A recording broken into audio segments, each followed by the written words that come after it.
நாம மத்தவங்களை பார்த்து போட்டியோ பொறாமையோ பட தேவையில்லை. நம்மளுடைய வேலையை நம்ம கரெக்டா செஞ்சாலே நமக்கான இடம் நமக்காக எப்பவுமே வெயிட் பண்ணும். இப்போது இருக்கும் ஹீரோக்கள் தங்களுக்கு மட்டும் மாசான காட்சிகள் வேண்டும், மற்றவங்களை படத்துல கொஞ்சம் குறைத்தே காட்ட வேண்டும் அப்படின்னு சொல்லுவாங்க. ஆனா மற்றவங்களுக்கும் அதே அளவு காட்சியை கொடுக்க வேண்டும். மற்ற நடிகர்களுடன் நடிக்கும் போது எந்த ஒரு தயக்கமும் காட்டியதில்லை.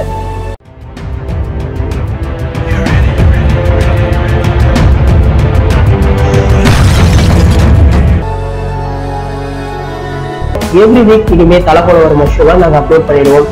Don't miss it.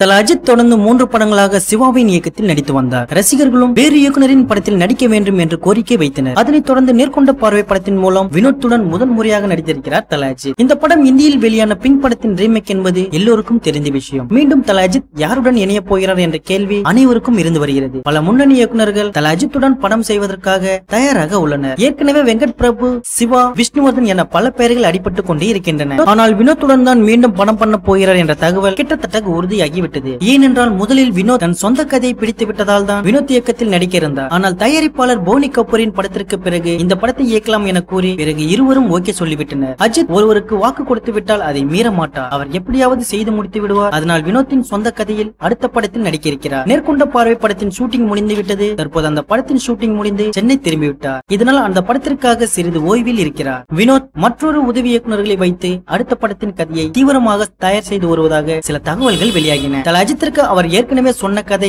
அரசியல் கதையும் பல சமூக கருத்துக்களை கொண்ட முக்கியமான படமாக இருக்கும் என தெரிகிறது. வினோத் கதையை விறுவிறுப்பாக அமைப்பதில் வல்லவர். ஏற்கனவே வெளிவந்த சதுரங்க வேட்டை, தீரன் அதிகாரம் போன்ற படங்களில் திரைக்கதையை அழகாக வடிவமைத்திருப்பார். எந்த ஒரு இடத்திலும் சலிக்காத அளவிற்கு வடிவமைத்திருப்பார். அதனால் இந்த படத்தில் அரசியல் வசனங்களும் காட்சிகளும் மிக பிரமிப்பாக இருக்கும் என தெரிகிறது. தல அஜித்தின் அரசியல் படமாக இருக்கும் என பலரும் வியக்கும் வகையில் பிரம்மாண்ட அளவில் இந்த படம் உருவாக உள்ளது. இப்படத்தை அடுத்த வருடம் ஏப்ரல் மாதத்தில் வெளியிட திட்டமிட்டுள்ளனர். இதற்கான ஷூட்டிங் ஜூன் மாதத்தில் தொடங்கும் என செய்திகள் வெளியாகி வருகிறது. நேர்கொண்ட பார்வை தற்போது முடிந்துவிட்டது. முடிந்து போஸ்ட் ப்ரொடக்ஷன் வேலைகளில் தீவிரமாக இறங்கியுள்ளார்கள். படம் ஆகஸ்ட் மாதம் 10ஆம் தேதி வெளியாக இருக்கிறது. இந்த படம் வெளியாகும் போது அடுத்த படத்தின் டைட்டிலையும் அறிவிப்பார்கள் என தெரிகிறது. தற்போது அடுத்த படத்தின் பணிகள் ஏற்கனவே ஆரம்பித்து விட்டன. தற்போது ஷூட்டிங் தொடங்கி நடிப்பது பற்றிய பிளான் செய்துவிட்டு மாசாக இறங்குவார்கள். தல ரசிகர்களுக்கு அடுத்தடுத்த கொண்டாட்டம் வந்து கொண்டே இருக்கிறது. தல அஜித்தின் அடுத்த படத்திற்காக யாரெல்லாம் வெயிட் பண்ணிட்டு இருக்கீங்க? உங்கள் கருத்துக்களை கமெண்ட் பண்ணுங்க. நியூஸ் பிடிச்சிருந்தா லைக் பண்ணுங்க, ஷேர் பண்ணுங்க. மேலும் இது போன்ற தகவல்களை உடனுக்குடன் அறிந்து கொள்ள நம்ம கிரீன் நேஷன் சேனலை சப்ஸ்கிரைப் பண்ணுங்க.